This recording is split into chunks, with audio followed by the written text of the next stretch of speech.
when you have sex before marriage, you're actually sleeping with the devil. If I could have sat down with my younger self and told her these things, these are the things I would say. Stop giving pieces of your soul away to people who don't care about you. Yes, I'm talking about having sex. There is a very real and raw reason why God tells us to wait till marriage to have sex. And I know this is kind of a hard topic to talk about because it's like taboo and, oh, the world's doing it. And you think about all these things of like, it's fine because like my future husband is probably doing it, so I'm going to do it. Please, if you're in your 20s or your 30s, even if you've already done it, stop doing it. God only tells us not to do things in order to protect our own heart. He doesn't tell us not to do things, not to sin, to punish us, to make us miss out on experiences, to make us feel sad. I promise you, I could have avoided so much heartbreak, so much heartache, so much self-worthlessness if I had just waited. If I had waited and stopped giving pieces of my soul away and stopped seeking validation out of other men. This one is the biggest and deepest thing that I can tell you right now. When you stop giving yourself away to people, it cuts people out of your life like that. Like, it truly shows you which guys are in your life to pursue you and actually pursue relationship.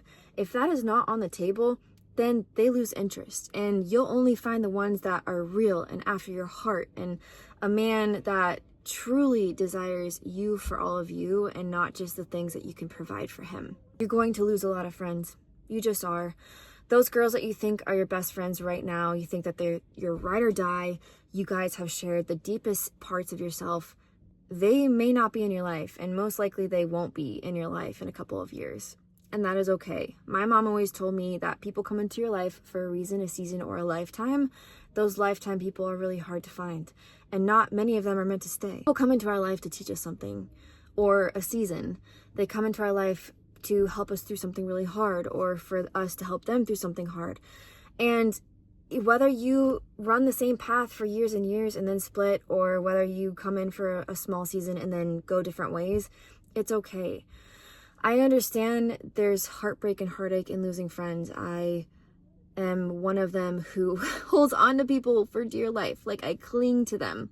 But if God takes someone out of your life, and if they're not showing up for you in the way that you need them to, and if you feel like you are just giving and giving and they just take, and they never ask you about you, and they never care to like fully show up 100% in the relationship, don't chase them.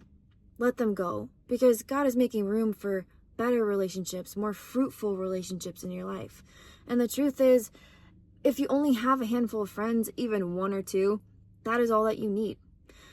I find my friendship in community, in church community, and in my spouse, and in my family.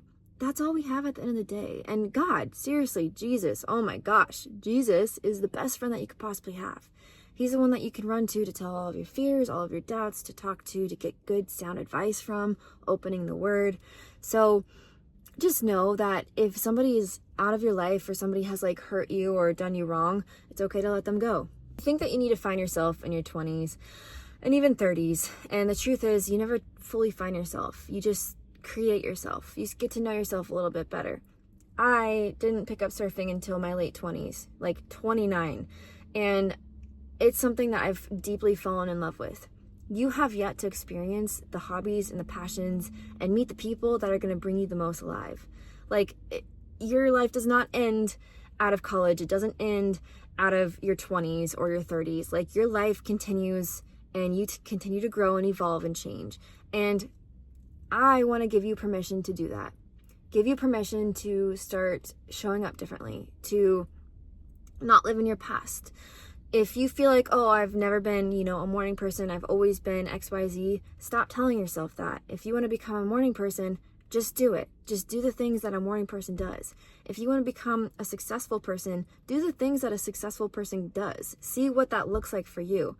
Define success for yourself, because it is not in the big house and the fancy car and all the things that you think that the world can provide for you. It leaves you so empty.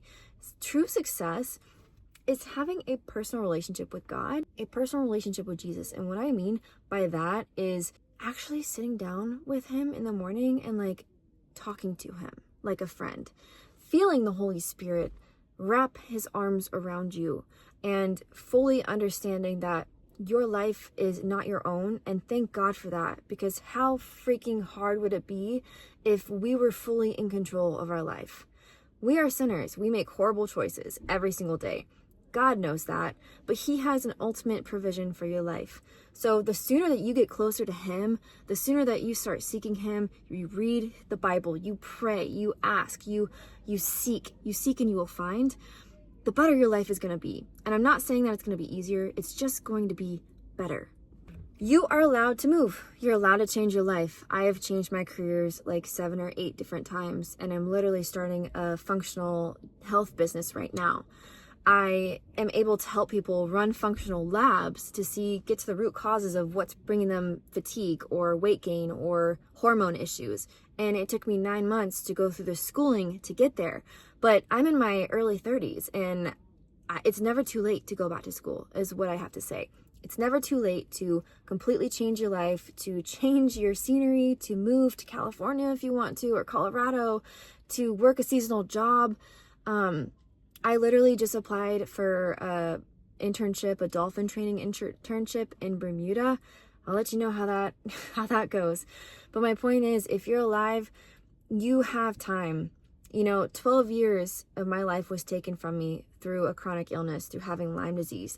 And it's made me realize that life is really, really short. And especially if you're chronically ill, you don't have any problems except one problem, and that's your health.